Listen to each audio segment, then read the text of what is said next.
have this special thing called habit.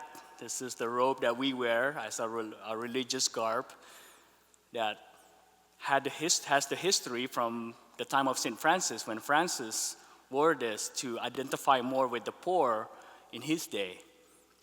And it continues until today that we Franciscans all over the world wear this habit, this brown robe. So I wear this when I work here at the Franciscan Renewal Center. And so you can imagine if I walk around campus here, a Franciscan wearing a Franciscan habit, robe, and working in the Franciscan Renewal Center. Now I think I can feel what Mickey Mouse feels like in Disneyland. That people will stop me. People will want to chat with me. People will sometimes pour their hearts. Some strangers will just talk to me and pour their hearts because that's what we are here for, and they see us, and we're visible. I don't mind that most of the time, but when I'm 5 minutes late to a meeting and walking across campus and get stopped, sometimes, I get disappointed, I get annoyed, or I get frustrated, and I'm going to be late for a meeting, but I try to be there. That's a disruption. I think for all of us, I don't think we normally would welcome disruptions in our life. But such is life. And in the stories we hear today, we hear about disruptions. First, happening to King Ahaz, the king of the southern kingdom of Judah. At that time, the powerful kingdom of Assyria is slowly encroaching to Judah, to Jerusalem. And it has conquered all the neighbors, even the northern kingdom of Israel. So King Ahaz, in his fear, that he's afraid that they're going to come and take over Jerusalem, wants to do a treaty with them, wants to bow down to them, wants to back them, that not to attack them. But the prophet Isaiah reminds him, do not do that. Do not be afraid. God is with you. God will protect you. God will walk with you. Do not bow down to Assyria. And what did Ahaz do? The total opposite.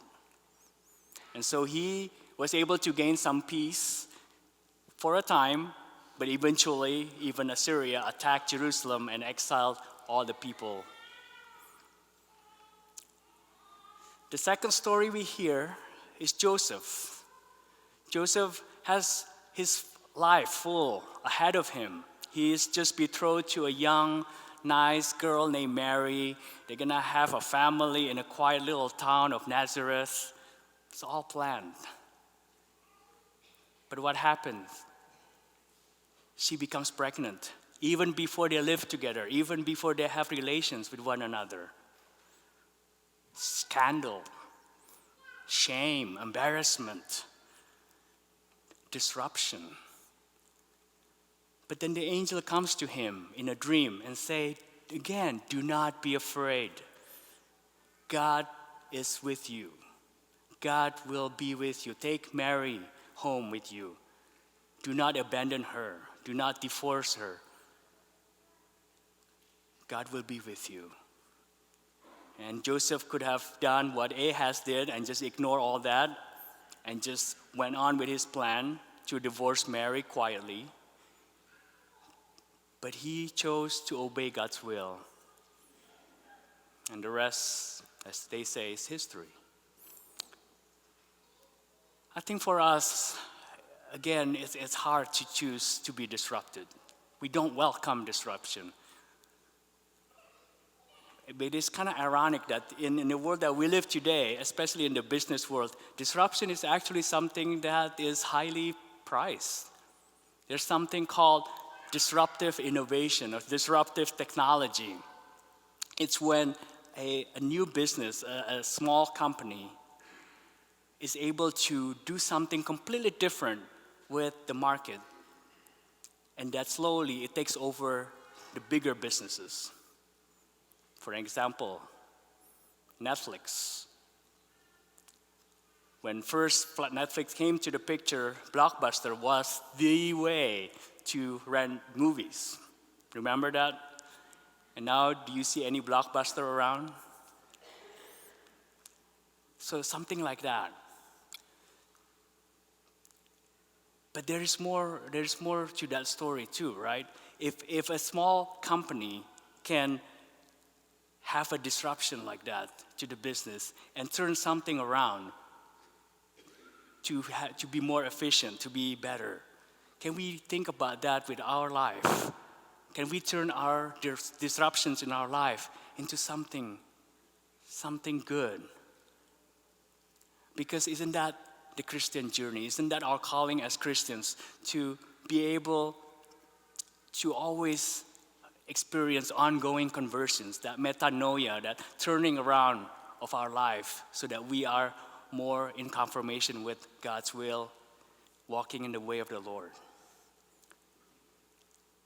And there's one more thing about disruptive innovation or technology, is that when the small companies they don't try to take over already.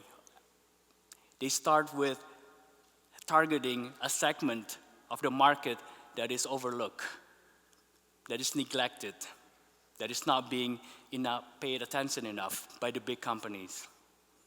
And then when they slowly adapt their way and moving to the main mass market, that's when disruption happens. So 2,000 years ago, a man from Nazareth, born in Bethlehem, did just that. Instead of going to the main establishment, to the elites, he went to the poor, he went to the lepers, he went to the people who are neglected. And then we see the greatest disruptor that the world has ever seen. And we still feel the effect until today. If we, as the followers of Jesus, try to follow his footsteps, how do we disrupt the world? How are we called to disrupt the world of injustice? The world where some people are neglected, are marginalized. Can we live that calling?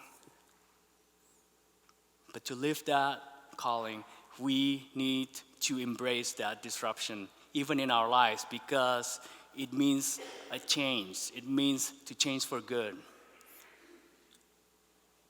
So in that beginning of Mass today, when you sing, O come, Emmanuel, as we are getting ready for Christmas in 3 days, that remembrance of the coming of God into human history, the penetration of the divine into our lives, that we never be the same. The world has never been the same.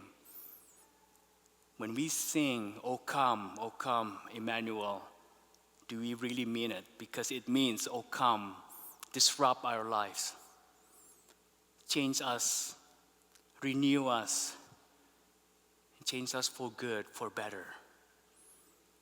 As we celebrate Christmas that's coming up, just think about that. That life will never be the same. That God will come to disrupt us and change us for good.